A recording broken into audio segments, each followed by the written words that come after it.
Irmãos, abramos novamente em Atos, capítulo 26, versículo 1.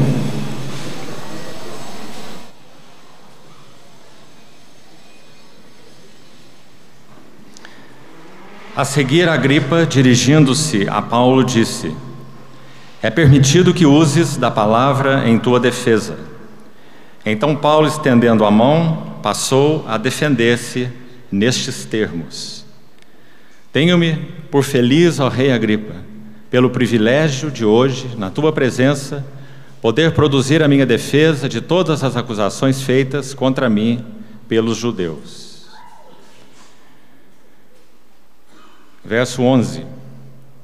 Muitas vezes os castiguei por todas as sinagogas, obrigando-os até a blasfemar. E demasiadamente enfurecido contra eles, mesmo por cidades estranhas, os perseguia. Com estes intuitos parti para Damasco, levando autorização dos principais sacerdotes e por eles comissionado. Ao meio-dia, ó rei, indo eu caminho fora, vi uma luz no céu mais resplandecente que o sol, que brilhou ao redor de mim e dos que iam comigo. E caindo todos nós por terra, ouvi uma voz que me falava em língua hebraica: Saulo, Saulo, por que me persegues? Dura coisa é recalcitrares contra os aguilhões. Então eu perguntei: Quem és tu, Senhor? Ao que o Senhor respondeu: Eu sou Jesus, a quem tu persegues. Verso 19. Pelo que, ó rei Agripa, eu não fui desobediente à visão celestial. Vamos ainda ao livro de Provérbios, capítulo 29. Provérbios 29, verso 18. Não havendo profecia, o povo se corrompe, mas o que guarda a lei, esse é feliz. Uma versão alternativa desse versículo 18 diz: Onde não há visão, o povo fica sem controle ou desenfreado. Vamos ainda ter uma palavra mais de oração, confiando esse tempo ao Senhor.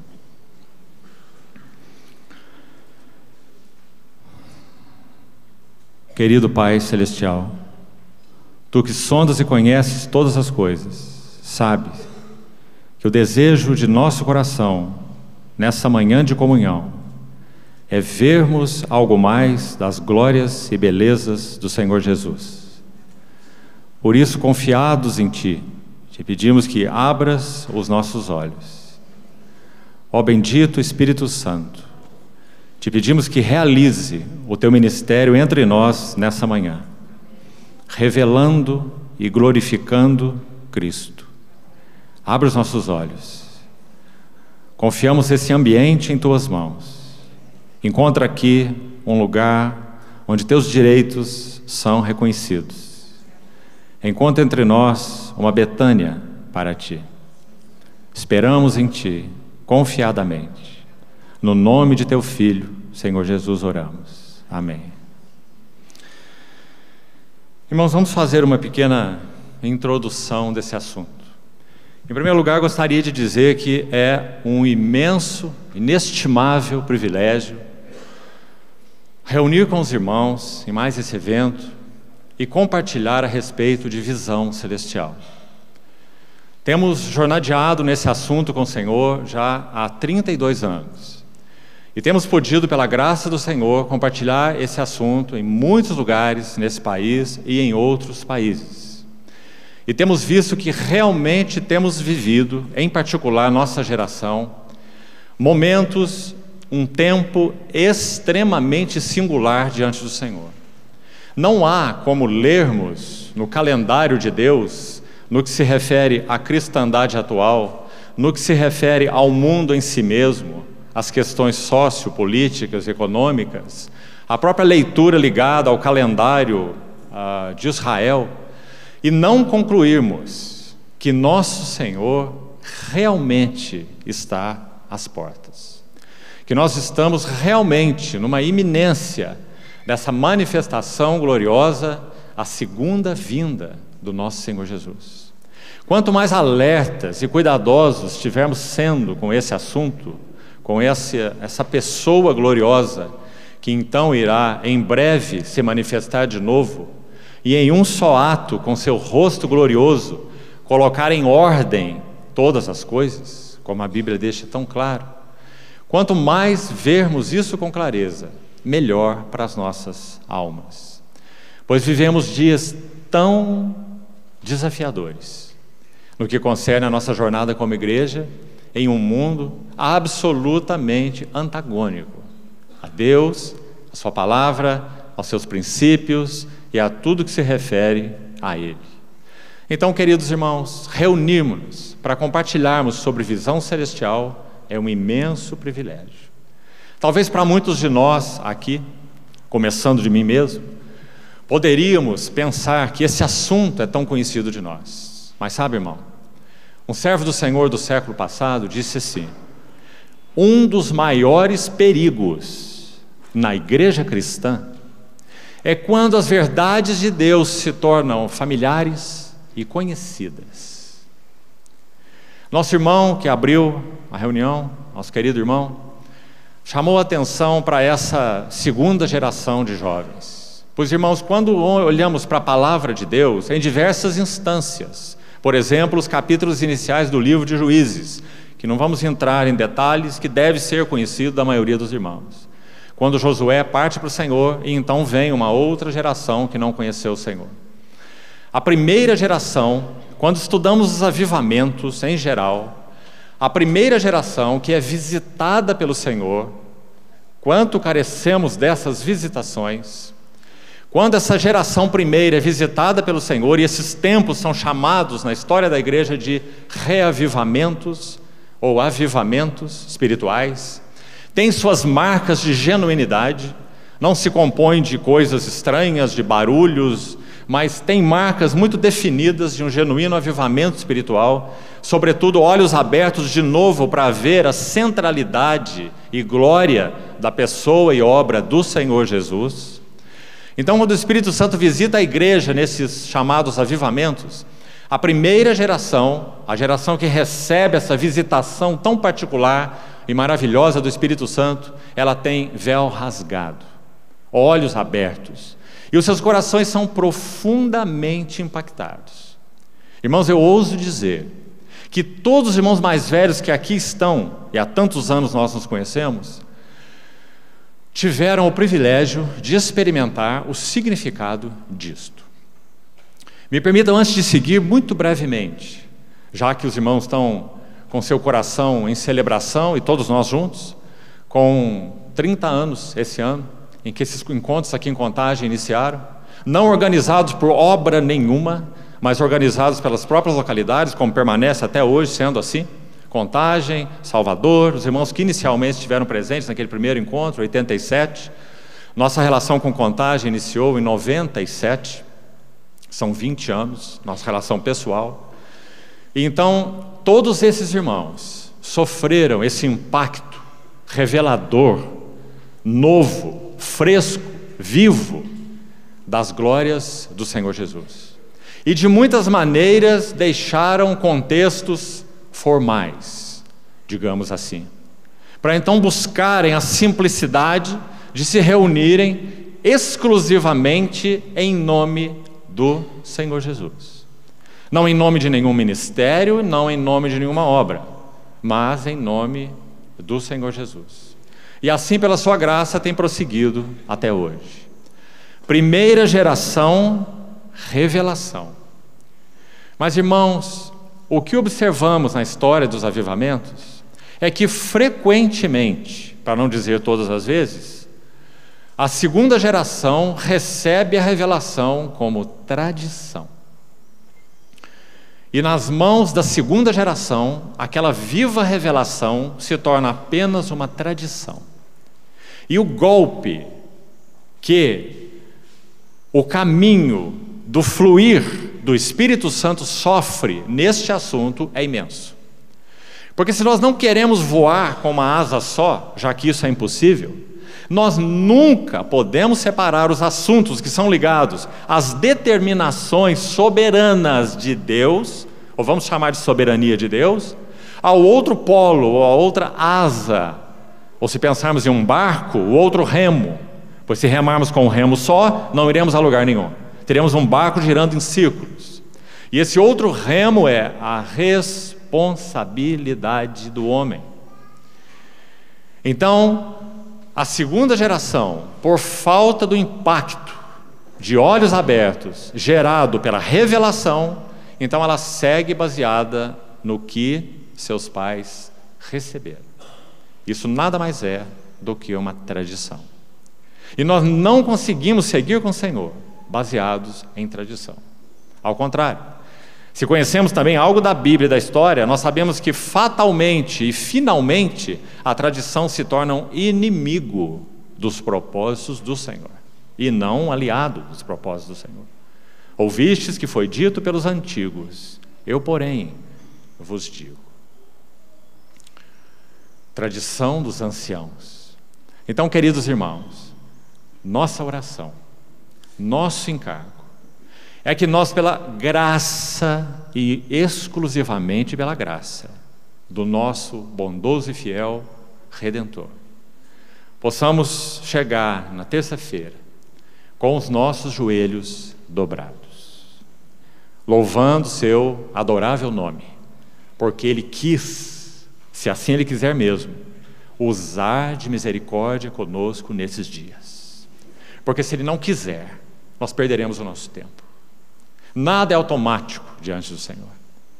Realmente Ele conhece os nossos corações, de todos nós que aqui estamos, e sabe se nós realmente estamos interessados em mais um encontro, em vermos os irmãos em mais um feriado, afinal de contas já são 30 anos, ou se nós estamos querendo que os céus se abram sobre nós e que nós possamos ver de maneira renovada as glórias da pessoa e obra do nosso Senhor Jesus, o que Paulo chamou de a visão celestial. Se quisermos uma outra expressão de Paulo para esse assunto, visão celestial, creio que teríamos dele mesmo a expressão de Efésios 5,32, quando ele chama, podemos dizer, essa visão celestial de o mistério. Aliás, ele usa essa palavra muitas vezes. Em Efésios 5,32 ele diz, grande é este mistério, mas eu me refiro a Cristo e a igreja, nessa ordem. E nós teremos oportunidade, com a ajuda do Senhor, de entrarmos então nesse assunto, Cristo e a igreja. E teremos oportunidade diante do Senhor de focarmos sobretudo, claro, a questão Cristo, pessoa de Cristo, obra de Cristo, centralidade de Cristo. Esse é o encargo do meu coração para esses 5 tempos que nós teremos. Há um comunicado, há uma frase no comunicado convite, os irmãos que consultaram o site aqui de Contagem, algum irmão colocou nesse comunicado convite para este encontro uma frase extremamente interessante. Então eu a registrei aqui para citar textualmente para nós. Veja o que esse irmão escreveu ali no comunicado convite para essa conferência no site dos irmãos de Contagem. No decorrer dos tempos, temos necessidade de reposicionar a nossa rota rumo ao chamado daquele que nos comissionou. Então, ainda nesse primeiro tempo de introdução, eu queria focar essa frase do meio aí da frase maior. Temos necessidade de reposicionar nossa rota. Irmão, você tem reconhecido isso na sua vida pessoal? Creio que é por aí que temos que começar. Você tem reconhecido isso na sua vida conjugal? Você tem reconhecido isso junto a outros irmãos na assembleia da qual você faz parte? Reposicionar a rota rumo ao chamado daquele que nos comissionou.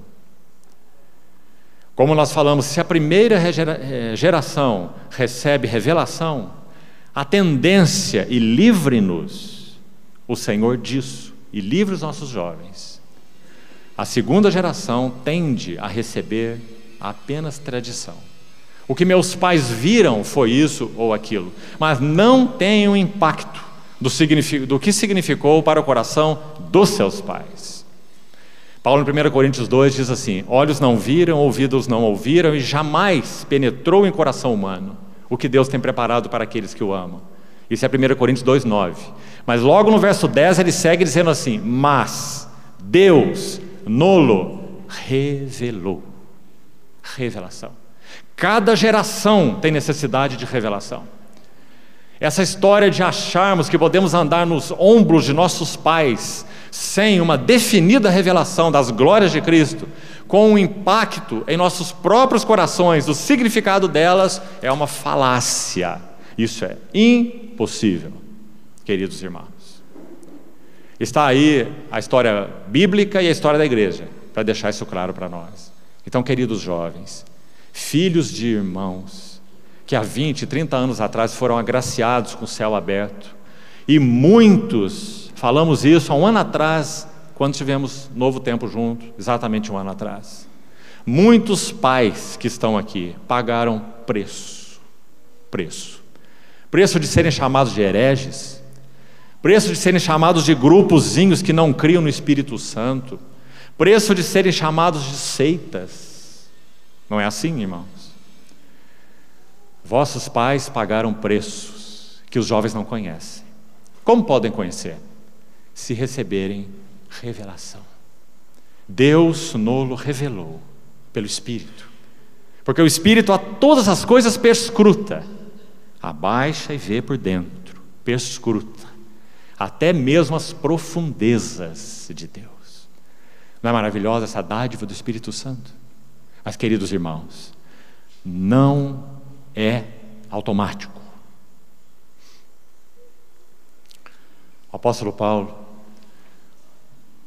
concluindo sua epístola aos Romanos, já tendo escrito 11 capítulos de tão linda revelação, o Evangelho de Deus, a depravação total de todos os homens, a justificação somente pela graça por meio da fé, nossa identificação com Cristo na sua morte, habitados pelo Espírito Santo e não sendo constrangidos mais a viver segundo a carne. Toda essa maravilha está no ensino de Romanos. A grandiosidade, o conteúdo do Evangelho de Deus, como Paulo chama, o meu Evangelho, que não recebi de homem algum, o mistério guardado em silêncio nos tempos eternos. Esse Paulo, que se quisermos chamar e chamaríamos adequadamente, talvez o maior teólogo que a igreja jamais teve. Sabe como ele conclui sua grande teologia? De joelhos dobrados, no final do capítulo 11 de Romanos. Ou não, irmãos? O que será que nós achamos que significa profundidade da riqueza? Já contei isso para os irmãos, quero repetir uma vez mais. Quando Charles Spurgeon estava pregando, havia uma pessoa que gostava muito de ouvi-lo. Ele não era cristão, ele era advogado. E ele gostava de ouvi-lo porque Spurgeon era um homem simples, mas pela graça do Senhor ele tinha uma grande oratória. Então uma vez perguntaram para esse incrédulo, esse doutor, por que ele ia ouvir Spurgeon? Sabe o que ele respondeu? Ninguém diz como ele.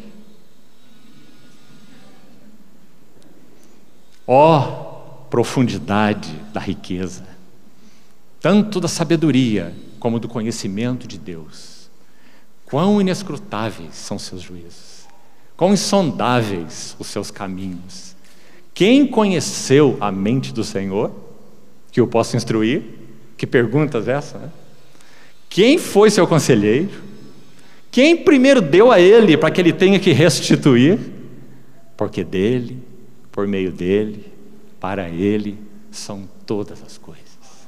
A ele, pois, a glória eternamente. Amém. Profundidade da riqueza. Isso é revelação. Então podemos dizer assim, o grande teólogo termina a sua teologia com doxologia. Quando teologia e doxologia são separados, nós estamos em um caminho letal em nossa jornada cristã. Ou seja, nossa teologia não nos leva mais à doxologia.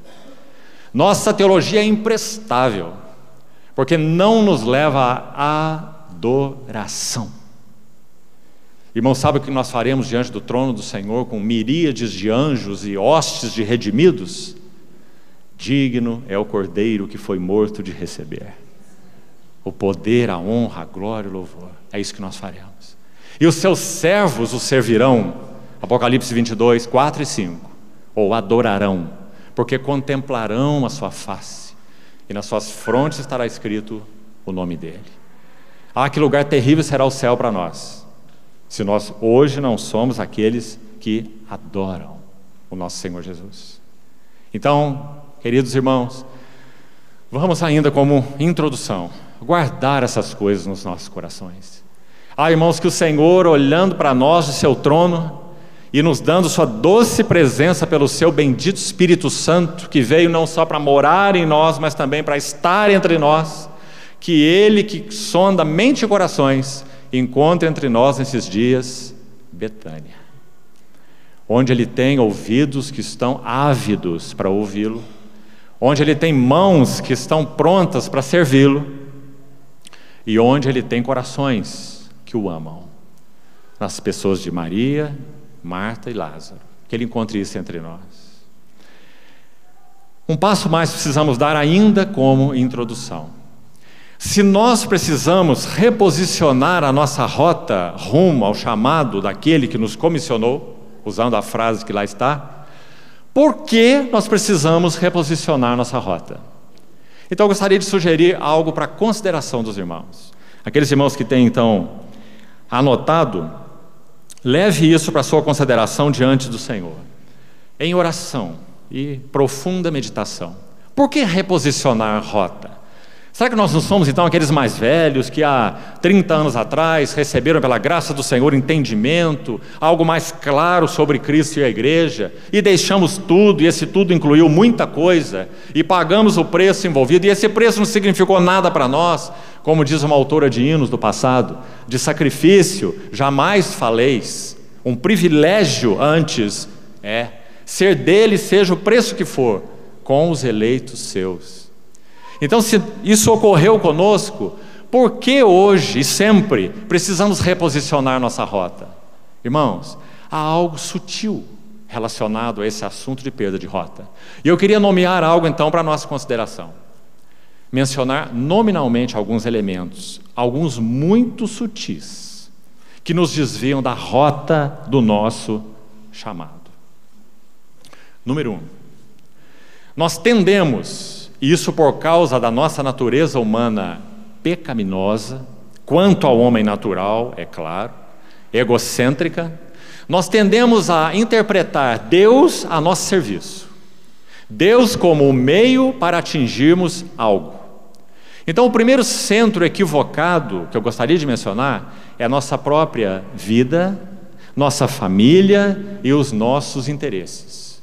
Rapidamente vamos pensar um pouco sobre eles. Quando Paulo olha, apóstolo Paulo, para a sua própria vida pessoal, sabe o que ele diz sobre ela? Como não temos tempo de ir a todas as referências, eu vou só citar para você conferir. Atos 20 e 24. Sabe o que Paulo diz lá? Escute bem.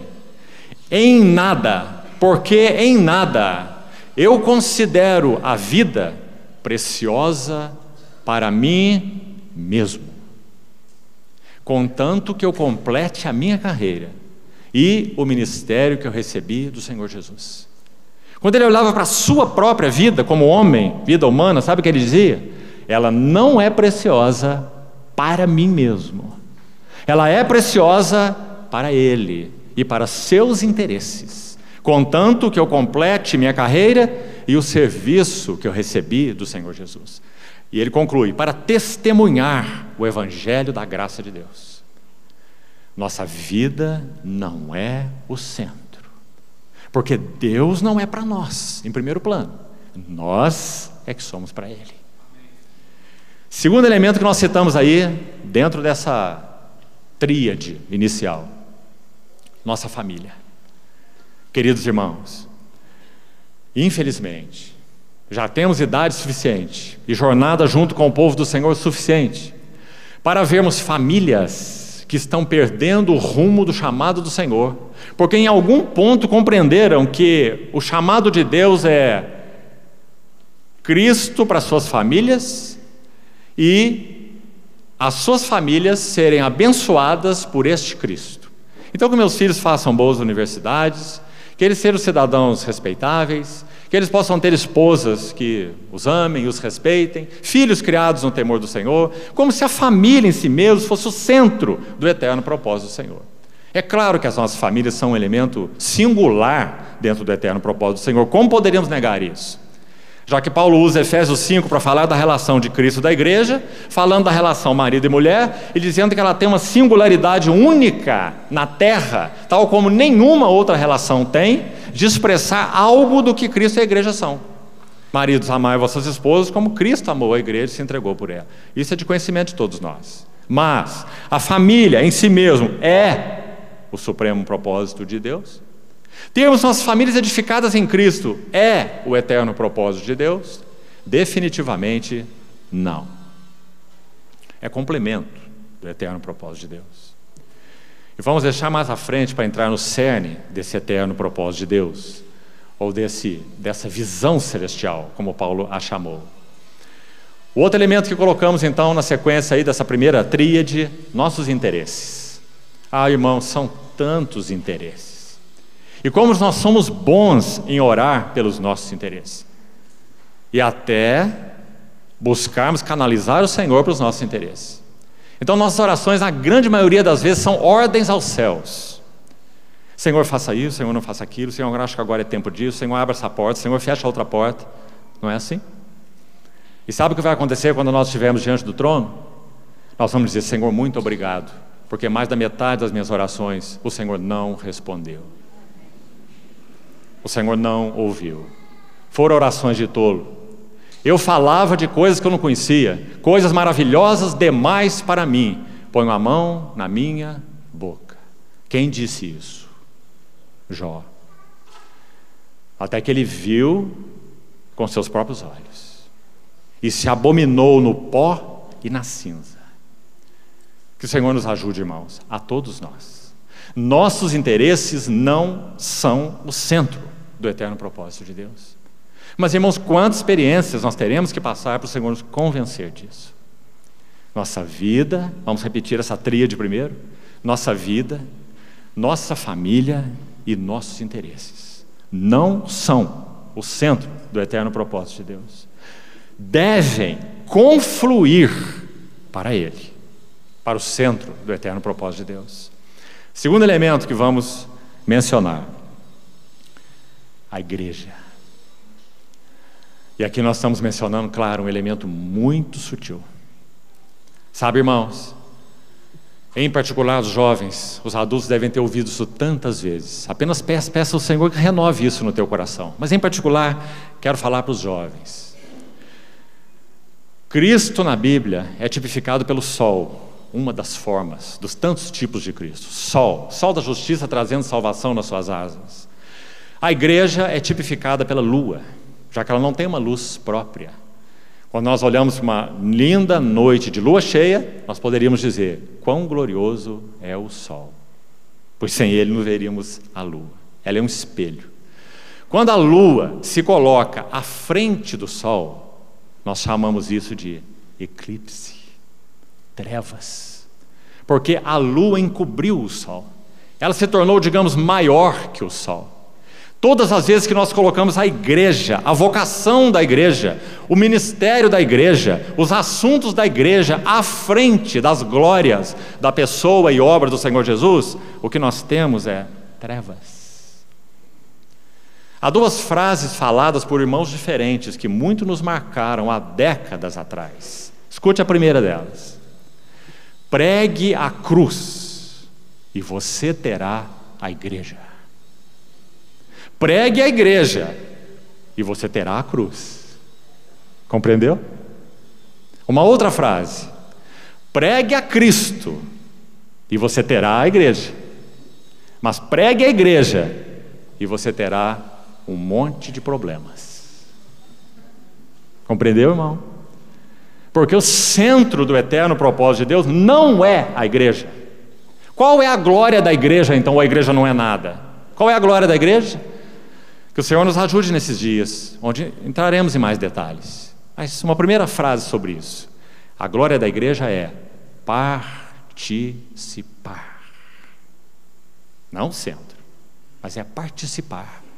Em uma união vital e orgânica com aquele que é o centro.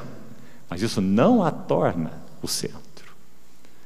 Ela participa pela graça da glória daquele que é o centro. Quando ele completar esse propósito nela, esse cabeça soberano, o Senhor Jesus, ele poderá olhar para ela e dizer: esta, afinal, é osso de meus ossos e carne da minha carne. Chamar-se-á varoa. Ish, ishá, no hebraico. Varão, varoa. Palavras complementares. Complemento. Como Paulo fala em Efésios 1:23. A igreja é a plenitude daquele que tudo enche em todas as coisas. Então aí está de novo uma nota sutil, irmãos, mas que fará toda a diferença se nós seguiremos saudáveis ou não em nossa visão espiritual e, consequentemente, em nossa caminhada como igreja e como assembleias. Cristo realmente é o centro. Nós vemos a igreja como participante em união vital, orgânica com aquele que é o centro.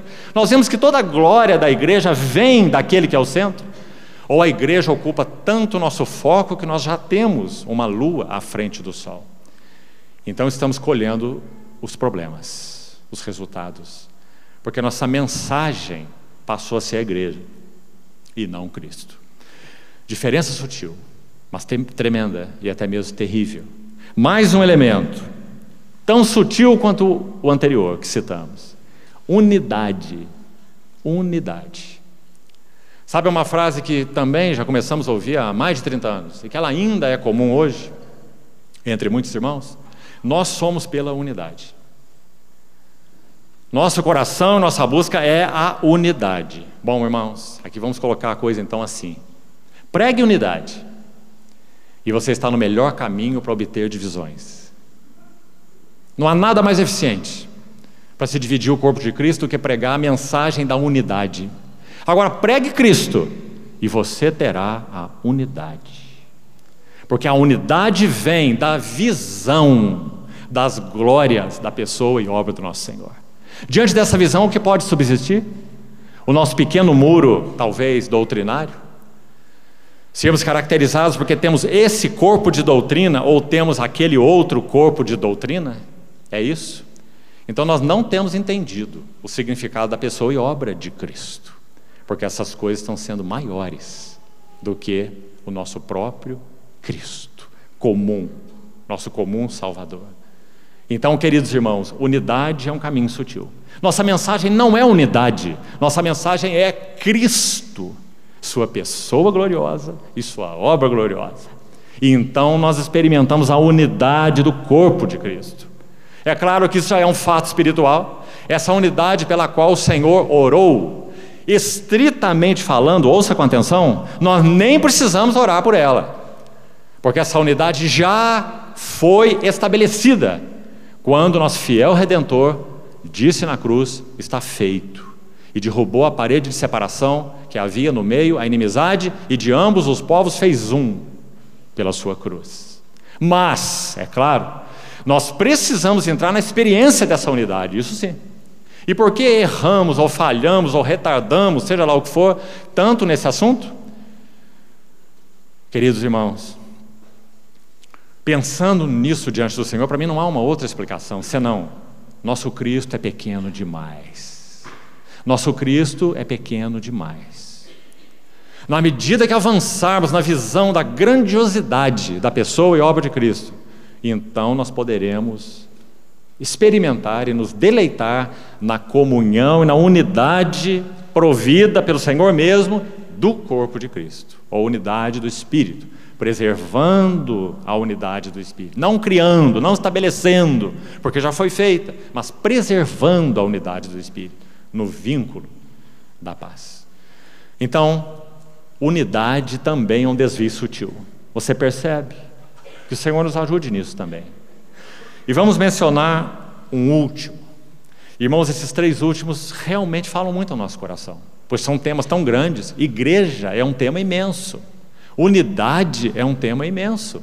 Nosso Senhor, antes da cruz, orou para que todos sejam um. Unidade é um grande tema. Mas, impossível que nós entremos numa verdadeira experiência de unidade, falando agora experimentalmente, se nós não estamos vendo as glórias e belezas de nosso Senhor. E então os muros estão caindo, porque na verdade todos eles são pequenos. Antes de mencionar o último elemento, me permita de novo, particularmente para os jovens, citar um relato da história. Você sabe que George Whitefield foi um tremendo pregador, pioneiro em muitos assuntos no que concerne a pregação cristã, um tremendo evangelista, século XVIII, chamado Grande Despertamento Evangélico. E ele tinha um determinado escopo doutrinário, que ele assim confessava, era a sua confissão de fé, George Whitefield. Mas havia um outro companheiro naquela época, tremendo evangelista, John Wesley. E John Wesley tinha um outro escopo doutrinário, bem diferente de Whitefield. E certa vez alguns mais próximos a Whitefield fizeram uma pergunta aguda para ele. E disseram assim: irmão Whitefield, quando estivermos no céu, será que nós encontraremos lá John Wesley? Já que as coisas ali que ele prega parecem tão estranhas, não condiz com o que nós entendemos sobre salvação eterna, ou coisas desse tipo, perseverança final dos santos. Sabe o que Whitefield respondeu?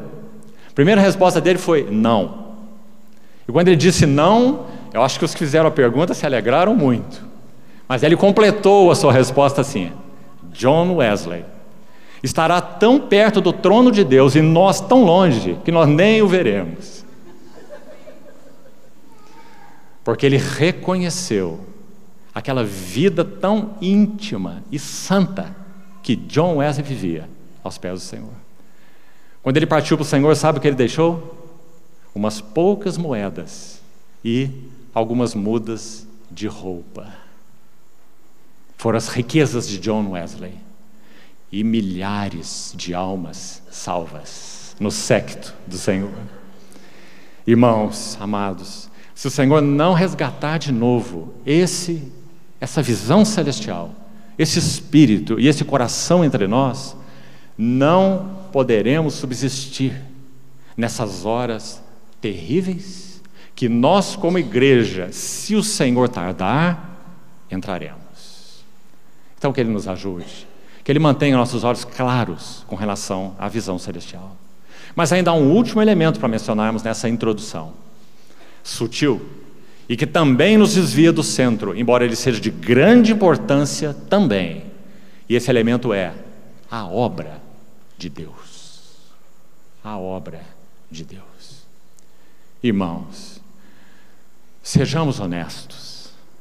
Há uma tentação e uma tendência tão grande no coração da maioria de nós, de nos envolvermos com a obra do Senhor, mais do que com o próprio Senhor.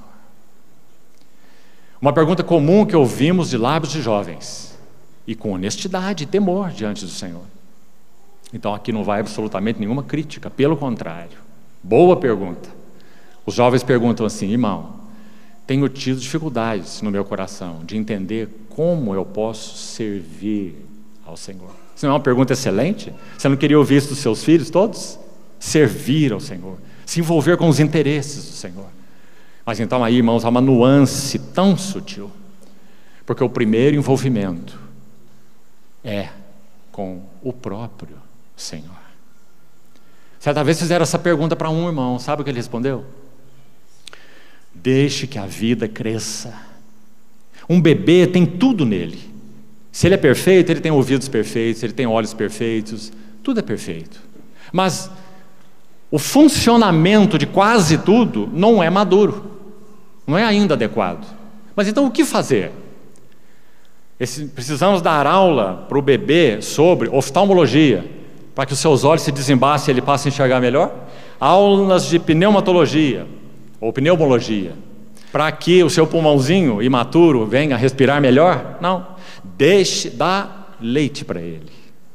Deixe que a vida cresça. Alimente-o bem, a vida vai crescer e as funções vão se evidenciar. Esse é o caminho do Senhor. A vida cresce e as funções se evidenciam. Graças ao Senhor. Então a obra de Deus não é o centro do nosso chamamento, nem do eterno propósito do Senhor e nem do nosso chamamento. Nós não fomos chamados para sermos obreiros. Nós não temos carteira assinada no fichário do céu. Nós fomos chamados para uma profunda relação com o nosso glorioso, amável, adorável Salvador, nosso Senhor Jesus. Irmãos, acho que na conferência passada, se não outra anterior a essa, esse é o terceiro ano seguido que estamos aqui, nós lemos para os irmãos um extrato do diário de Jonathan Edwards. Me lembro que lemos aqui junto. E não tenho ele comigo agora, mas me lembro de cor alguns extratos, que Jonathan Edwards está relatando um dos seus momentos da manhã. Lembre-se que ele partiu para o Senhor com 54 ou 55 anos de idade. Partiu ainda bem novo ao Senhor. E ele então escreve mais ou menos assim, escreveu no seu diário: quando eu me retirei pela manhã para uma caminhada matutina, como era meu costume, por causa dos meus problemas de saúde, ele teve um sério problema pulmonar. Então ele diz: fui contemplado inesperadamente por uma intervenção do Espírito Santo, clareando algo mais das glórias do meu Senhor Jesus. Aí ele diz assim: eu não sei precisar, eu estou parafraseando, é claro, essa frase dele, literal, não sei precisar quanto tempo isso durou, mas na minha estimativa, algo em torno de 1 hora. E durante todo esse tempo, são palavras dele, na grande parte desse tempo, eu permaneci imerso em lágrimas. Sabe que essas frases vindas do lábio de Jonathan Edwards soam para muitos de nós muito estranhas? Porque Jonathan Edwards era um gênio intelectual. Talvez até hoje, ele seja considerado o maior filósofo dos Estados Unidos. Uma cabeça enorme, um intelectual, Jonathan Edwards. Agora veja bem quem era Jonathan Edwards, espiritualmente falando. Parece a atitude de alguém que se guia por emoções, não é? Quando ele escreve isso no seu diário. Permaneci, na maior parte desse tempo, imerso em lágrimas. Aí ele vai dizer assim: muitas outras vezes isso ocorreu comigo. E o que me foi revelado é aquilo que toca as glórias do Evangelho. Não que ele não conhecia, muito pelo contrário, mas trazido a ele de forma nova, viva e fresca. É isso que a Bíblia chama de revelação. Nós deveríamos ser, queridos irmãos, contemplados por essa revelação nova, viva, fresca do nosso Senhor Jesus, cada dia que nós abrimos a palavra e dobramos nossos joelhos. Cada dia. Então ele descreve assim a sua experiência. Então, e quem foi Jonathan Edwards? Um dos servos que o Senhor mais usou durante o grande despertamento evangélico. Por quê? Porque ele tinha uma cabeça imensa e um escopo de doutrinas tão certinho, encaixados na sua caixinha doutrinária? Não. Mas porque Jonathan Edwards amava profundamente ao Senhor Jesus. E foi um homem cheio do Espírito Santo. Aliás, há uma obra dele de centenas de páginas, chamada Tratado sobre os Afetos Religiosos. Tratado sobre os Afetos Religiosos. Escrito por esse servo do Senhor. Então esse seria o último elemento que eu gostaria de mencionar com relação aos nossos desvios possíveis. Vamos entrar agora então numa nota positiva, com a ajuda do Senhor, antes de concluirmos.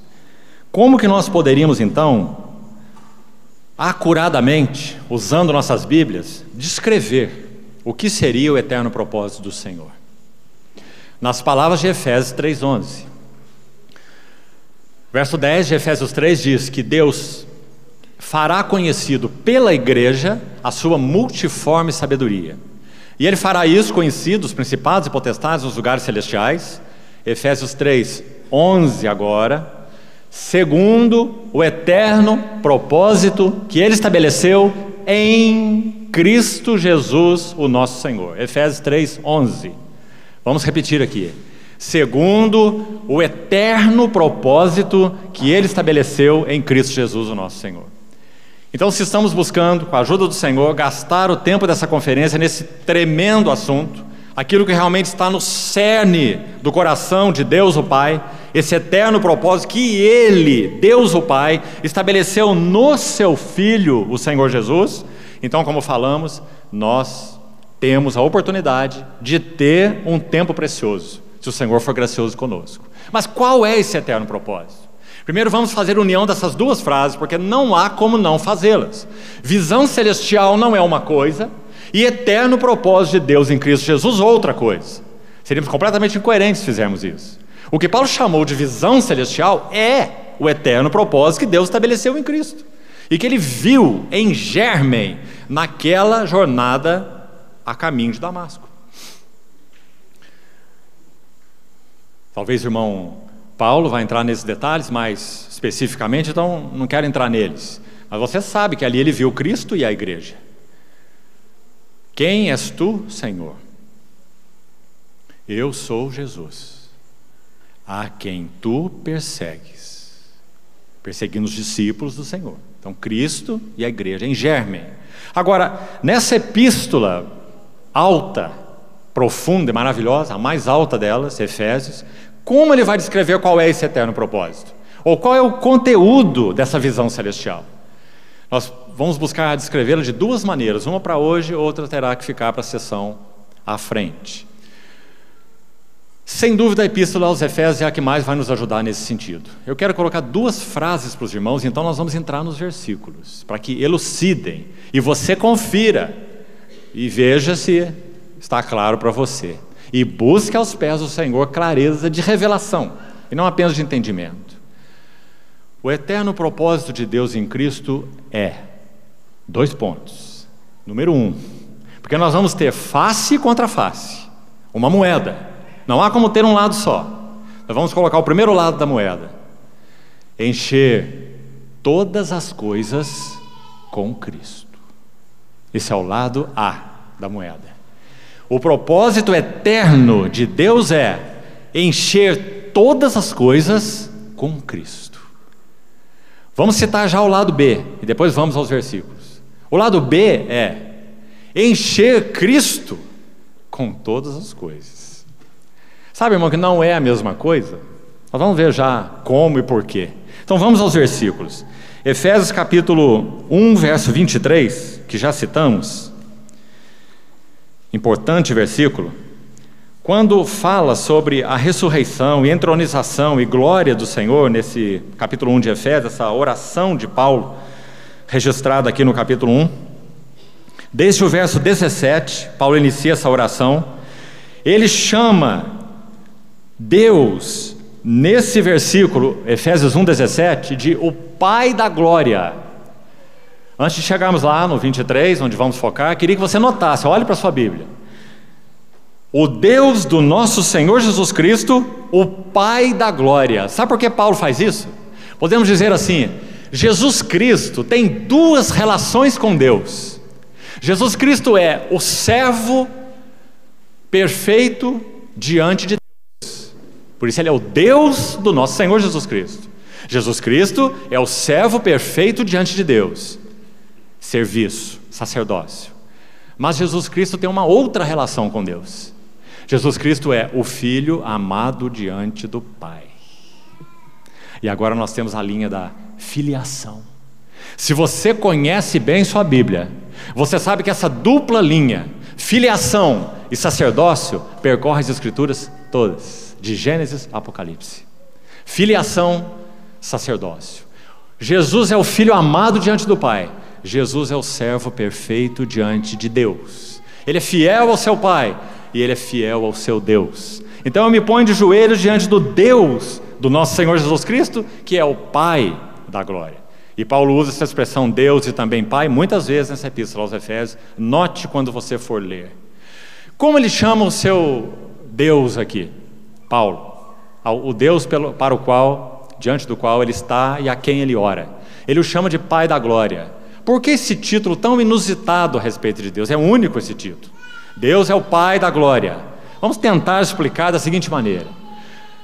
Na Epístola aos Efésios, Paulo vai nos ajudar a entender que Deus, o Pai, estabeleceu desde a eternidade uma eterna cena de glória. Ele intentou no seu coração e estabeleceu nos seus conselhos, nos seus decretos, uma eterna cena de glória. E nessa cena de glória, seu Filho está no centro. Então ele chama o Pai de o Pai da glória. E ora para que os Efésios tenham olhos iluminados. Para que conheçam então muita coisa, ele vai dizer aí. Corações iluminados, para compreenderem a esperança do seu chamamento. Na frase que foi colocada, que nós citamos no comunicado convite, reposicionar a rota rumo ao chamado daquele que nos comissionou. Paulo ora por isso aqui em Efésios 1. E diz conhecer a esperança do seu chamamento. Conhecer a riqueza da glória da sua herança nos santos e conhecer a suprema grandeza do seu poder para com os que cremos. São os 3 motivos da sua oração. E então lá no verso 23 ele vai dizer que, no verso 22 primeiro, ele vai dizer que Deus deu Cristo à igreja. E Deus deu Cristo à igreja como cabeça dela, para que ela derive dele toda a sua plenitude. Embora haja um salmo que use essa figura ligada a Jerusalém, essa frase ligada a Jerusalém, todas as nossas fontes são em ti, nós poderíamos muito bem aplicá-la ao nosso Senhor Jesus. Quando a igreja olha para esse rico Redentor, ela diz, todas nossas fontes são em ti. E esse é o ensino de Efésios 1:23. Ele está dizendo, a igreja é o seu corpo, ela é a plenitude, em outras palavras, ela deriva toda a plenitude dela daquele que é a plenitude, porque nele habita corporalmente toda a plenitude da divindade. Colossenses capítulo 1. Então a igreja é o seu corpo, ela é a plenitude. Algumas versões dizem complemento, que na verdade dá na mesma. Ela recebe daquele que é a plenitude, e dele ela deriva sua plenitude. Então ela é a plenitude daquele, e agora olha aí para a sua Bíblia, que tudo enche em todas as coisas. Claríssimo, não é, irmão? O propósito eterno de Deus é encher todas as coisas com Cristo. Irmão, vamos aplicar isso, para não ficarmos aí suspenso no ar, apenas na visão, embora ela seja profundamente importante. É por causa de Cristo ser a plenitude de Deus, e o fiel da balança nos propósitos eternos de Deus, que tudo em nossa vida interior, vida de pensamentos, nossa vontade, nossos sentimentos, nossos afazeres, nossa família, nossos filhos, nosso reunir, tudo que nós chamamos aí de nosso. É por causa de Cristo ser quem é, que Deus chama esse nosso, esse tudo que é nosso, para ser medido diante deste Cristo, que é o varão metro de Deus, o varão medida de Deus. E esse assunto também nós já compartilhamos aqui entre os irmãos. O que acontece em Apocalipse 1, 2, 3. Apocalipse 1, o varão medida de Deus, aquele que é a plenitude de Deus, aquele que enche tudo em todas as coisas. O varão medida de Deus está em Apocalipse 1, a visão do Cristo glorificado. E no 2 e no 3, 7 igrejas. O que é que elas estão fazendo? Podemos dizer assim, elas estão se achegando aos pés daquele que vai medi-las com medida fiel. E vai dizer, Éfeso, você é isso, você é isso, você é aquilo. Você tem labor, você tem perseverança, você tem um sistema doutrinário muito bom. Você tem ortodoxia. Ortodoxia não é importante? Claro que é importante, básico, fundamental. Éfeso tem ortodoxia. mas tenho, porém, contra ti, abandonaste teu primeiro amor. E assim cada uma das assembleias é medida, porque Jesus Cristo é o varão medida de Deus. Então, irmão, se Ele é a plenitude de Deus, se a igreja deriva dele toda a sua plenitude, isso tem muita implicação para nós. Não ficará nada em nossas vidas que não seja medido por esse varão medida. Cada um dos nossos interesses, cada um dos nossos envolvimentos. Se nós nos envolvemos, por exemplo, com a obra do Senhor, conforme falamos, cada um dos nossos envolvimentos com a obra do Senhor será medido pelo varão medida. O que diz 1 Coríntios 3? Manifesta se tornará a obra de cada um. Se é madeira, feno e palha, se é ouro, prata ou pedras preciosas. Então, a primeira parte desse eterno propósito de Deus é encher todas as coisas com Cristo. Por isso o Espírito Santo continua aplicando essa vara de Deus. Você lembra a visão de Ezequiel? O templo medido com varas, lembra-se? Vara, medir com vara, fala de juízo, claro.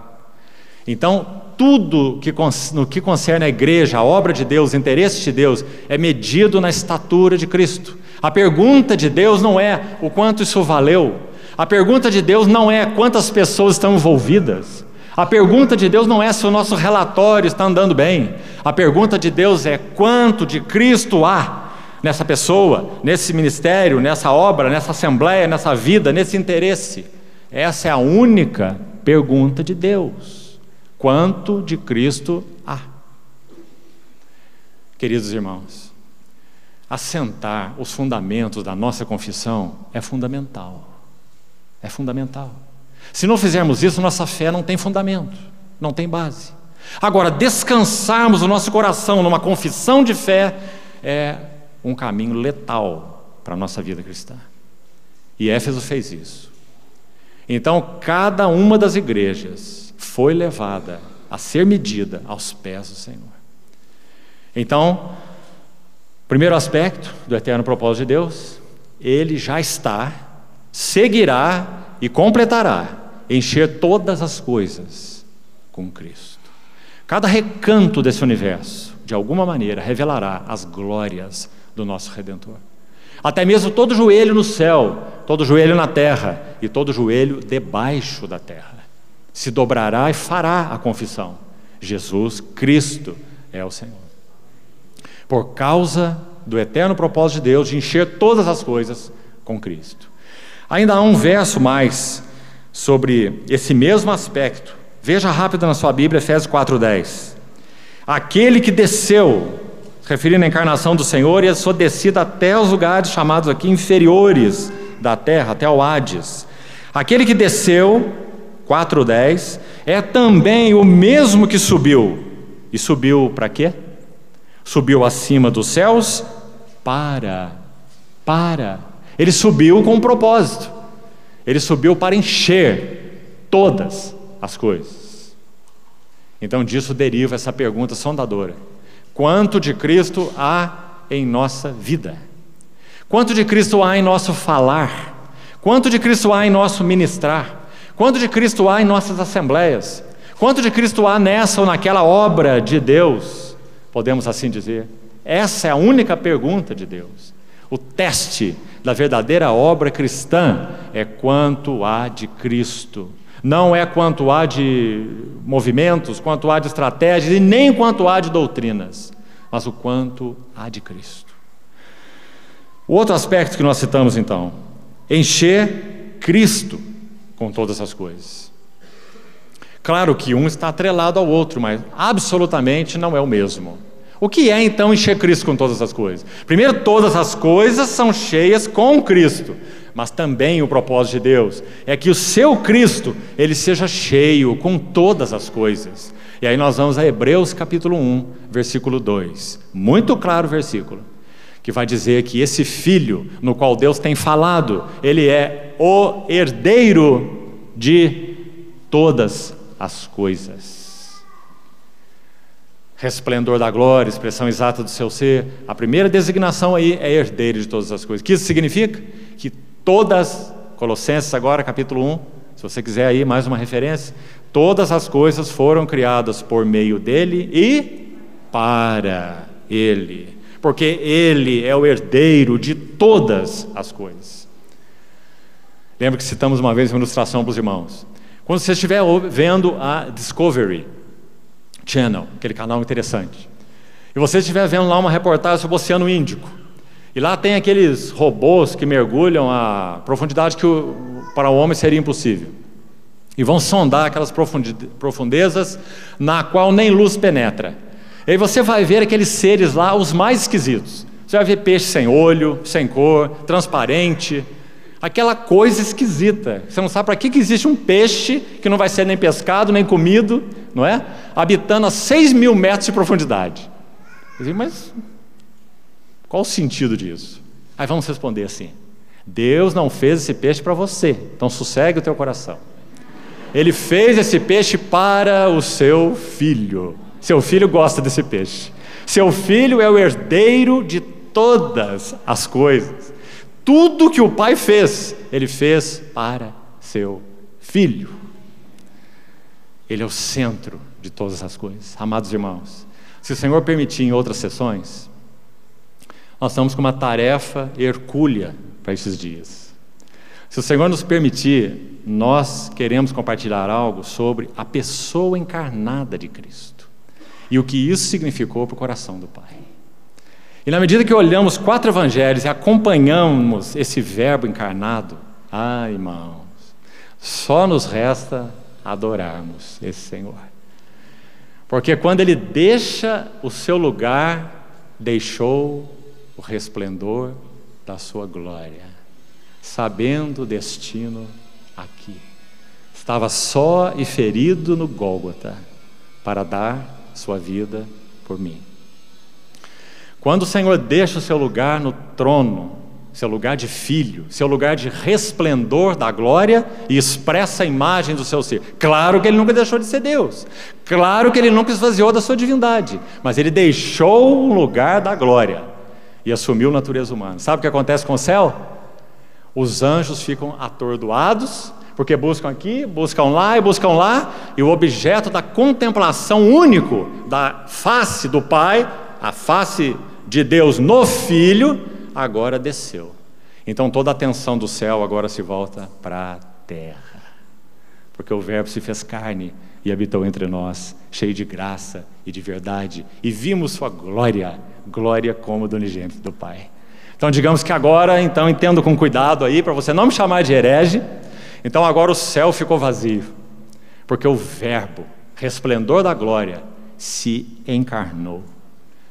Então, quando estudamos os evangelhos, nós vamos ver esse homem em quem reside todo o prazer de Deus o Pai. Que maravilha Ele é. Então, queridos irmãos, como poderia ser outra intenção do coração de Deus? Sim, Ele vai encher todas as coisas com Cristo. Porque uma coisa que não esteja cheia com Cristo não é objeto nem de prazer e nem de contemplação de Deus. Finalmente, é claro, quando Ele consumar seu propósito nesse universo, tudo será cheio com Cristo. E o contrário, Ele também tomará tudo e entregará ao seu Filho. Porque todas as coisas sujeitou debaixo dos seus pés. E quando tudo estiver sujeito a Ele, então o próprio Filho se sujeitará ao Pai, no sentido de entregar o reino ao Pai, 1 Coríntios capítulo 15. Porque a Trindade é assim: tudo que o Pai faz é para o Filho, tudo que o Filho faz é para o Pai. Você conhece uma ilustração verdadeira? 2 irmãos que se casaram bastante tarde e, aliás, um deles se casou, eles já eram bem avançados em idade, muito amigos, viveram a vida juntos, e então um se casou e foi morar numa casinha no sítio deles, construiu a casinha para ele, e o seu irmão solteiro ficou sozinho na casinha onde os dois moravam.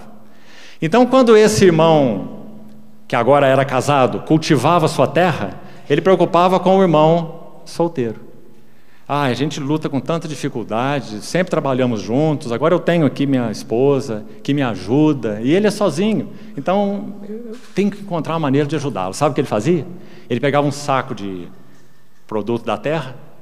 E na madrugada ele ia lá no celeirozinho, no depósito do seu irmão, e colocava o saco de farelo lá, ou de algum produto da terra.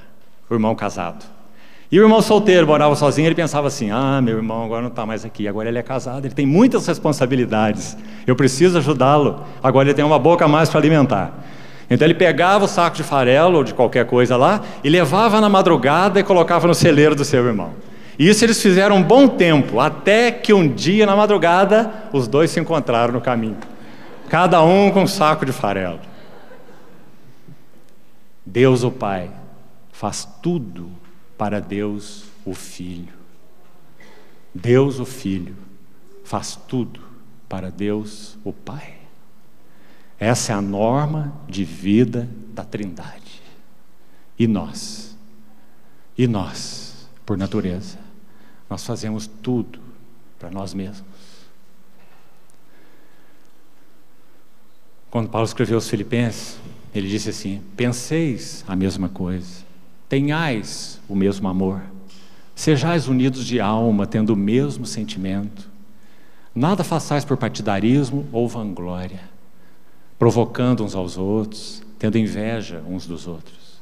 Considerai cada um os outros superiores a si mesmo. Tende em vós a mesma mente que houve também em Cristo Jesus. Bendito seja o Senhor. Então, irmãos, é por causa disso que sim, o Pai da glória estabeleceu uma eterna cena de glória. E nessa eterna cena de glória não tem outro no centro. Não tem igreja no centro, não tem obra no centro, não tem nada no centro que não seja o seu Filho. E o privilégio da igreja é participar com o Filho, desse lugar que é mesmo o centro do eterno propósito de Deus.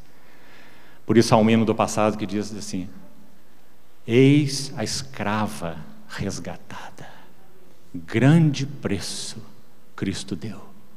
Não foi ouro, não foi prata, foi seu sangue que ele verteu.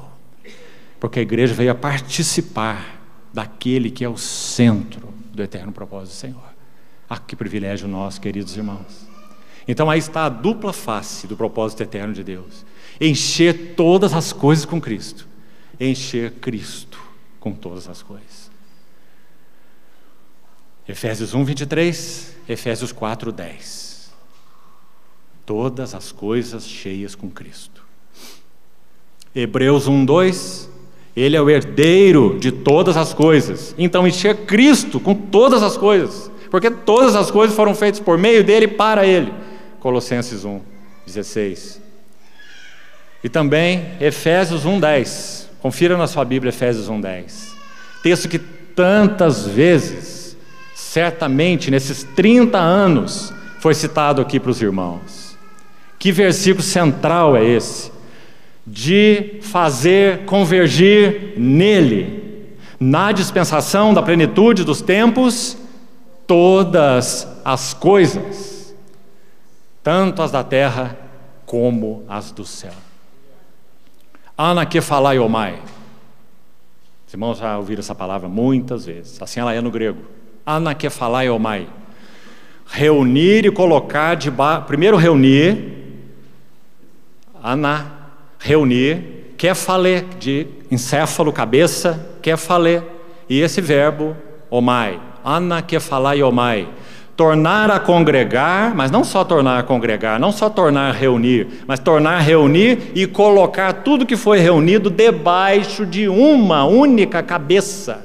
Por isso, kephalé, convergir nele, ou encabeçar nele todas as coisas, porque ele é o herdeiro de todas as coisas. Então esse é o eterno propósito de Deus em Cristo Jesus. Amados irmãos, vamos dar um último passo para concluirmos. Efésios, essa linda epístola, usa somente 2 vezes uma palavra importante que vai lançar luz. Estamos buscando diante do Senhor vários holofotes, um por aqui, outro por ali, outro por lá, lançando luz no mesmo interesse, no mesmo centro. Então há uma palavra em Efésios, vamos para ela agora, que aparece só 2 vezes e é chave nesse livro. É a expressão na verdade é uma expressão, novo homem. Então, busque aí na sua Bíblia onde ela está. No capítulo 2 e no capítulo 4. Faça aí seu exercício. Não vou citar os versículos não. Capítulo 2 e capítulo 4. No capítulo 2, novo homem é citado a primeira vez. E esse novo homem, escute bem, ele é citado aí em Efésios 2 primeiro, de uma maneira objetiva. Usemos esse termo apenas para efeito didático. Ou seja, primeiro Paulo vai falar que esse novo homem, ele foi criado em Cristo Jesus. Verso 15, acender a tentação de te ajudar. Verso 15, Efésios 2,15. Diz que dos dois, Deus criou, ou foi criado em Cristo, criou em si mesmo, para que dos dois criasse em si mesmo, vá acompanhando aí, um novo homem, fazendo a paz. Então a pergunta aqui é, quando esse novo homem foi criado, segundo esse versículo? Quando e onde? Na cruz do Calvário, não há nenhuma dúvida. Ele já foi criado em Cristo Jesus, na cruz, derrubou a parede de separação, certo? Agora vamos para Efésios 4, onde o novo homem é mencionado de novo. E precisamos combinar as duas menções para entendermos. Então Efésios 4, 20 primeiro, vá ao versículo 20. No versículo 20, Paulo inicia o que podemos chamar de uma descrição da escola de Cristo, uma maravilhosa escola. Para todos nós, que nós fomos matriculados. Sabe o que é bonito sobre essa escola? Um dia você acordou matriculado. Você não levantou teu dedo e falou, oh Deus, tem misericórdia de mim, me matricula nessa escola. Não fostes vós que escolhestes a mim, eu vos escolhi a vós. Então um dia nós acordamos, para usar uma figura, o Espírito Santo veio ao nosso coração, gerou através da palavra viva, ele gerou em nós fé, e nós fomos unidos ao Senhor Jesus pela graça por meio da fé. Isso aconteceu com todos nós, não é? E aí nos vimos matriculados numa escola. E aí descobrimos que a escola não tem férias. Uma notícia que não agradou a muitos de nós, mas é assim que funciona essa escola. E aí a segunda notícia é que ninguém pode cancelar a matrícula. Nós também ficamos meio complicados, mas no final das contas, Senhor, obrigado. E então o Senhor começou a trabalhar nos discípulos da escola de Cristo. E essa escola funciona assim, Efésios 4, 20. Se você começar no verso 17, você vai ter o contexto. Eu testifico, vos rogo, testifico, que não mais andeis, porque essa é a história passada, como andam os gentios, na vaidade dos seus pensamentos, alheios à vida de Deus por causa da ignorância em que vivem, por causa da dureza dos seus corações, os quais tendo se tornado insensíveis, se entregaram à dissolução, etc. Aí no verso 20 ele vai dizer, mas não foi assim que aprendestes Cristo. Então é bom você tirar da sua Bíblia o A e é bom você tirar da sua Bíblia o D, porque isso é da nossa tradução em português. O texto original grego não tem. O texto original grego é assim, não foi assim que aprendestes Cristo. Não é nem de Cristo, nem a Cristo. Por que faz diferença isso? Porque na escola de Cristo, Ele é o mestre, Ele é a matéria e Ele é a sala de aula. Não é uma escola maravilhosa? Não é isso que esse texto está dizendo? Continue lendo. Primeiro, não foi assim que aprendestes Cristo. Você vai na escola para aprender física, química, matemática, não é? Agora, nessa escola a gente aprende Cristo. Por quê?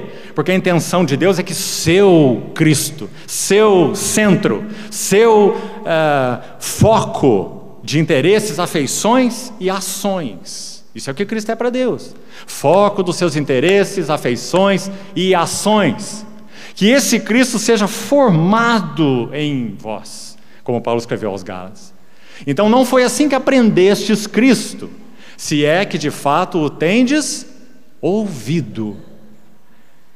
Irmão, os efésios alguma vez ouviram uma palavra da boca de Cristo?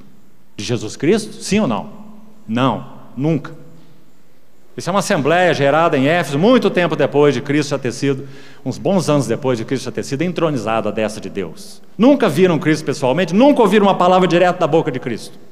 Mas Paulo está dizendo, quando eu entrei no meio de vocês, o evangelho que eu preguei, de primeira mão, do Cristo que eu conheço, essa revelação do mistério, o meu evangelho, esse mistério guardado em silêncio, vocês ouviram Cristo, através do vaso Paulo. Então ele diz, não foi assim que aprendestes Cristo, se é que de fato o tendes ouvido. Ou seja, Cristo é a doutrina, Cristo é o conhecimento, Cristo é o ensino, porque nele estão ocultos todos os tesouros da sabedoria e do conhecimento. Colossenses capítulo 2. Né? Ele se nos tornou da parte de Deus sabedoria, justiça, santificação, redenção. Cristo é tudo e em todos. Então não foi assim que aprendestes Cristo, se é que o tendes ouvido. Ele é a matéria, ele é o ensino, ele é a doutrina. As palavras que eu vos tenho dito são espírito e são vida. Ele é a doutrina. E na escola de Cristo, ele é a sala de aula. Porque aí há um lindo nele, não há? Nele fostes instruídos. Não é maravilhosa essa figura do nele? Sabe, irmãos, nesse encontro que estamos iniciando hoje, se Cristo não for o mestre, se a matéria não for Cristo, e se essa sala não for Ele mesmo espiritualmente falando, se esse ambiente, nosso ambiente no qual nós nos reunimos não for Cristo, perderemos 4 dias. Esse será o resultado, segundo os guarde disso. Mas se o nosso ambiente for Cristo, será que há como nos reunir nesse Cristo como ambiente ou não? Mas é claro que há. Paulo escreveu aos Coríntios que eles se reuniam para pior, não para melhor. Ele disse que havia entre eles tanta escória que aquela reunião era uma contraproducente, porque eles reuniam-se na carne, não se reuniam em Cristo. Claro que isso faz diferença.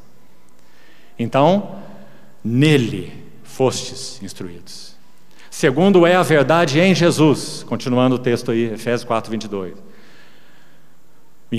Aí no 22 ele vai dizer, no sentido de que, quanto ao trato passado, vos despojeis do velho homem, que se corrompe segundo as concupiscências do engano, e vos renoveis no espírito do vosso entendimento. Esse é o 23. Aí no 24 ele fala, e vos revistais do novo homem. Está aí a expressão a segunda vez. Só aparece essas 2 vezes. Vos revistais do novo homem. Que novo homem é esse? Esse novo homem é criado segundo Deus, em justiça e retidão que são da verdade. Será que é claro para todos nós que aí o novo homem é subjetivo? Será que está claro? Parece que sim, não é? Porque ele está falando de um despojar, ele está falando de um revestir. E não só isso, entre os dois ele está falando de um renovar no espírito da mente. E então se revestir do novo homem. Ele está falando de uma experiência subjetiva. Então aquele novo homem que já foi estabelecido por Cristo na sua obra na cruz, ele tem sim que se manifestar na nossa vida e na nossa experiência. Como? Se nós estamos realmente vivendo no ambiente da escola de Cristo, ouvindo Cristo, aprendendo Cristo e vivendo, habitando em Cristo. Permanecei em mim e eu permanecerei em vós. Nos reunindo em Cristo, servindo em Cristo, adorando em Cristo. Então, novo homem é uma outra expressão chave, irmãos, para Paulo falar do que é o eterno propósito de Deus. Então aqui nós estamos com 3. Visão celestial. Não fui desobediente à visão celestial. Cristo, a igreja, mistério de Deus, Cristo é a igreja. Palavra de Efésios 3:11. O eterno propósito que Deus estabeleceu em Cristo Jesus. E palavras de Efésios 2:15 e 4:24. Novo homem, criado em Cristo Jesus. E agora vamos encerrar. Quando a gente diz isso, tem mais 30 minutos. Então vamos encerrar com o último texto. 2 Coríntios 5. Abra, por favor, sua Bíblia aí. 2 Coríntios 5. Versos 16 e 17. E realmente aqui nós vamos terminando. 2 Coríntios 5, 16 e 17.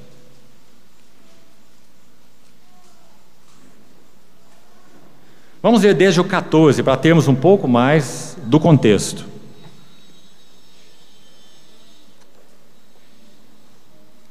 Pois o amor de Cristo nos constrange, põe cadeias. Julgando nós isto, um morreu por todos, logo todos morreram. Ensino de Romanos 6.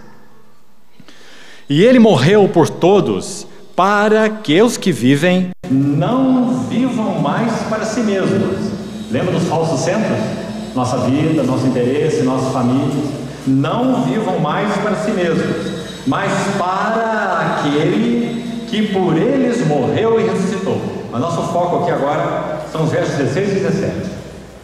Assim que, conclusão então, se isso é fato, se Cristo morreu, se nele nós morremos, daqui por diante então, a ninguém conhecemos segundo a carne.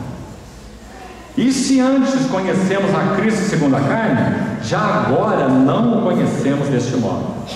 E assim, se alguém está em Cristo, ou em união com Cristo, é uma nova criação. É palavra melhor do que nova criatura. Nova criatura está individualizando muito a expressão aí. E ela não é assim no original. A expressão é mais ampla, é uma nova criação, não só uma nova criatura no sentido pessoal e individual, embora isso também é claro que seja verdade. Aquele que está em Cristo é uma nova criação. As coisas antigas já passaram, eis que se fizeram novas. 3 coisas pelo menos sobre esse versículo para nós concluirmos. Primeiro, ouça bem, irmão. Pense e ore sobre isso, porque a aplicação dessa verdade, que vou buscar com a ajuda do Senhor mencionar aqui agora, é de profunda implicância em nossas vidas. E a verdade é, desde o momento em que viemos, pela graça de Deus, a pertencer a Cristo, Ele se colocou como mediador entre nós e todas as nossas relações. Pense sobre isso. Entre você e seu cônjuge, Ele é o mediador. Entre você e seu filho, Ele é o mediador. Como você pode encontrar comunhão com seu cônjuge? Bom, há um nível de comunhão que é básico. É assim, de segunda a sexta, eu levo o filho na escola e você busca. Conta de luz eu pago, de água você. Isso não é comunicação conjugal, né? Como isso é comunicação, não é comunhão. Nós só podemos ter verdadeira comunhão no mediador. Compreendeu, irmão? A implicância disso? Você tem orado por um filho, para que o Senhor o alcance? Continue intercedendo por ele. Porque a comunhão entre você e ele só vai acontecer quando essa comunhão for no mediador. Porque em Cristo a ninguém conhecemos segundo a carne. Acho que sua cabeça já está a 1000 aí, né? Mas essa é a verdade espiritual. Olha agora o livramento do perigo. Nós temos, eu permito usar a palavra comunhão agora entre aspas, comunhão com os nossos bens, com as coisas que o Senhor nos dá. O Senhor tem nos abençoado muito a todos nós. Todos nós aqui temos muito mais do que precisamos. Todos nós, sem dúvida. Precisaríamos de 2 roupas, né? Uma usando, a outra lavando. Mas nós temos muito mais do que 2 roupas. Então nós temos muito mais do que nós precisamos. Então, quando o Senhor nos dá as suas bênçãos, essas bênçãos. Abraão não recebeu apenas uma bênção, ele recebeu uma dádiva espiritual de Deus, chamada Isaac. Sabe o que ele fez com ela? Abraão se tornou em um dia papai e vovô ao mesmo tempo. Você pode imaginar isso? Quem se torna vovô fica alucinado, não é assim? E Abraão é pai e vovô no mesmo dia. Aí ele toma sua dádiva espiritual e leva para dentro da sua tenda. Dentro da tenda. Seu amado, esperado, filho da promessa. O que Deus faz? O mediador precisa se interpor entre o pai da fé e o filho da promessa. Então, um dia, no Monte Moriá, o pai da fé se interpõe, o Deus eterno se interpõe como mediador entre o pai da fé e o filho da promessa. Para que, mediante 2 coisas imutáveis, nas quais é impossível que Deus minta, forte alento tenhamos nós, que já corremos para o refúgio. Quando Deus quis mostrar firmemente aos herdeiros da promessa a imutabilidade do seu propósito. Então, consumando aquele trabalho em Abraão, o mediador se colocou entre o pai da fé e o filho da promessa. Depois que Isaac passou pelo altar de Moriá, sim, Abraão poderia trazê-lo de volta para a tenda. Porque agora a comunhão do pai da fé com o filho da promessa era no mediador. Antes de Moriá, Abraão olhava mais para a promessa de Deus do que para o Deus que fez a promessa. A ninguém conhecemos segundo a carne. Quanta implicação, amados irmãos. Nós só podemos ter verdadeira relação com os nossos irmãos se nossa comunhão é no mediador. Não é porque aqui ou ali há algo empático ou simpático na vida de nossos irmãos. Então nós temos tido uma doce comunhão, até que alguém pise nos nossos calos e a doce comunhão se esvai. Não é assim? A ninguém conhecemos segundo a carne. Que implicação, querido irmão. Agora vamos tentar concluir. O verso 17 diz assim: se alguém está em Cristo, graças a Deus nós estamos em Cristo. Ele nos pôs em união com Cristo. Então, se alguém está em Cristo, ele é uma nova criação. E agora nós vamos conectar aqui a palavra novo homem, de Efésios, com a palavra nova criação, de Coríntios. Porque precisamos fazer isso. Entendendo, buscando entender bem os escritos de Paulo. Suas 13 epístolas. Novo homem, nova criação. Mas será que isso funciona? Há muitos textos, irmãos, que nós não temos para hoje entrarmos neles. A visão de Paulo concernente ao que ele chama de visão celestial, concernente ao que ele chama de eterno propósito de Deus em Cristo Jesus, nós poderíamos usar agora essa frase, terceira, para dizer a mesma coisa. Paulo viu um novo homem de uma nova criação. Foi isso que ele viu. Como esse novo homem é composto? Que o Senhor abra os nossos olhos. Esse novo homem, primeiro, ele tem uma cabeça gloriosa. Essa cabeça já foi provada, foi testada, foi tentado em todas as coisas, a nossa semelhança, mas sem pecado. Os céus se abriram para ele 3 vezes. Uma vez no Jordão, outra vez no Hermon. Há uma terceira voz ainda em João 12, eu já o glorifiquei e ainda o glorificarei. E há uma abertura final dos céus em Lucas 24. Quando o céu se abre, ele é recebido à destra de Deus. Então essa cabeça desse novo homem corporativo já está no trono. No trono. À destra da majestade nas alturas. Será que nós estamos seguros ou não, irmãos? O que você acha? O que você acha da nossa segurança? E o corpo? O corpo está ainda aguardando. Romanos 8, 1 Coríntios 15. A ardente expectativa da criação aguarda a revelação da glória dos filhos de Deus. E por isso ela geme. Então, irmãos, o novo homem da nova criação tem Cristo glorioso nos céus à destra de Deus e tem um corpo na terra. E esse corpo na terra está trabalhado pelo Espírito Santo, passo a passo, sendo conduzido à glória. Conduzindo muitos filhos à glória. Hebreus 2:10. Aperfeiçoasse por sofrimentos o autor da salvação deles. Por isso, tanto o que santifica, Cristo, como os que são santificados, a igreja, todos vêm de um só, Deus, o Pai.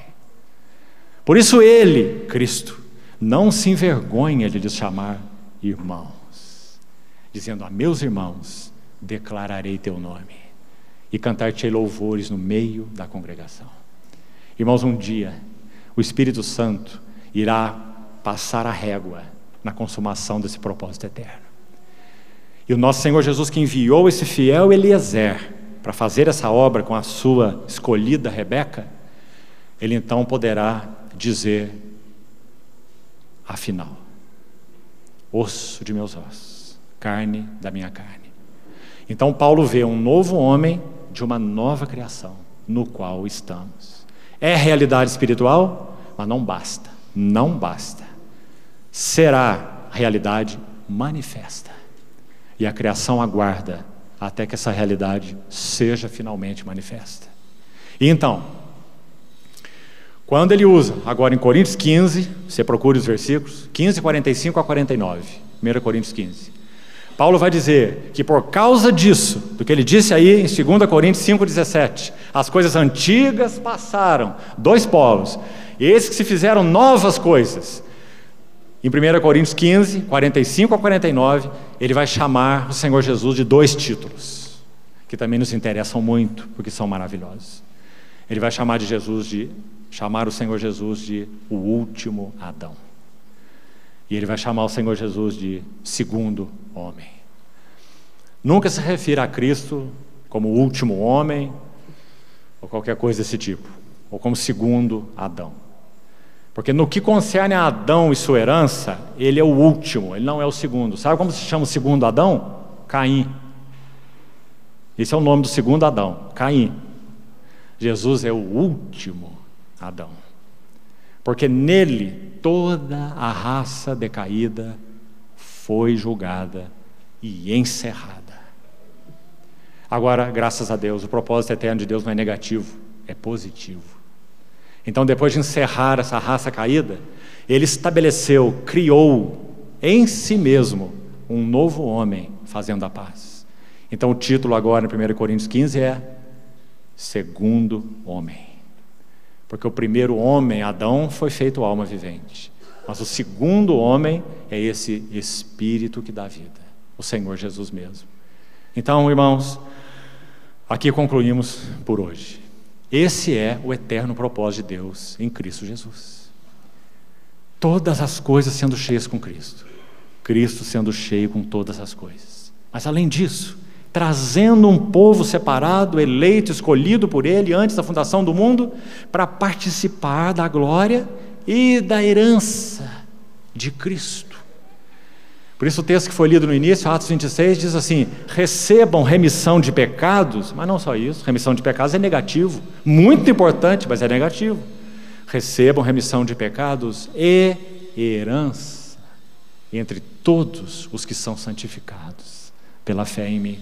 E quando Paulo ora pelos presbíteros de Éfeso em Atos 20, eu vos encomendo ao Senhor e à palavra da sua graça, que tem poder para vos edificar e dar herança entre todos os que são santificados pela fé em mim. Herança. Nós somos os filhos, herdeiros, por causa do Filho, herdeiro de Deus. Hebreus 1, o Filho herdeiro. Hebreus 2, os filhos herdeiros. Irmãos, que o Senhor continue abrindo nossos olhos. Talvez, queira o Senhor que não, tenha sido informação demais. Mas nós não confiamos nisso, em sentido nenhum. Nós confiamos na abertura do céu. Nós confiamos em que o Senhor rasgue o véu. E que Ele possa usar uma frase aqui, outra frase ali, como uma espada afiada de 2 gumes. E abra a nossa visão celestial. Porque, irmãos amados, não há nenhum objetivo digno para o qual vivermos que não seja este eterno propósito para o qual nós fomos chamados. O navio já está, ou a âncora já está no trono. Hebreus 6. E o que a âncora da alma está fazendo lá? Recolhendo o navio com seus tripulantes, conduzindo muitos filhos à glória. Essa é a nossa confiança. Então que o Senhor abra os nossos olhos, que nós saibamos ler as circunstâncias segundo Deus, provações, aflições, pressões, e olha que elas não são poucas sobre nós todos, não é? Espirituais, mundanas, sociais, muitas vezes dentro da família, todos os níveis temos experimentado pressão. Como nós vamos subsistir? A única maneira de não sucumbirmos, uma visão renovada das glórias da pessoa, da obra do nosso Senhor Jesus. É a única maneira. Senhor, nos ajude, irmãos, e continue falando ao nosso coração. Vamos orar mais uma vez.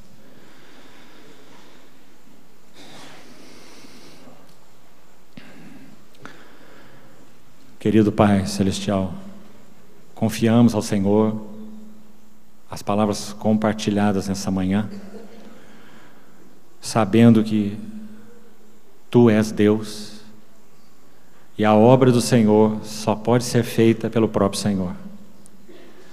Por isso, toma vanguarda entre nós e também a retaguarda. Abre caminho e também guarda aquilo que o Senhor tem plantado, para que não se perca. E, Senhor, usa esse tempo de conferência que teremos para abrir os céus sobre as nossas cabeças e renovar em todos nós a visão celestial. Te suplicamos, Senhor, confiados em Ti, no precioso nome do Senhor Jesus. Amém.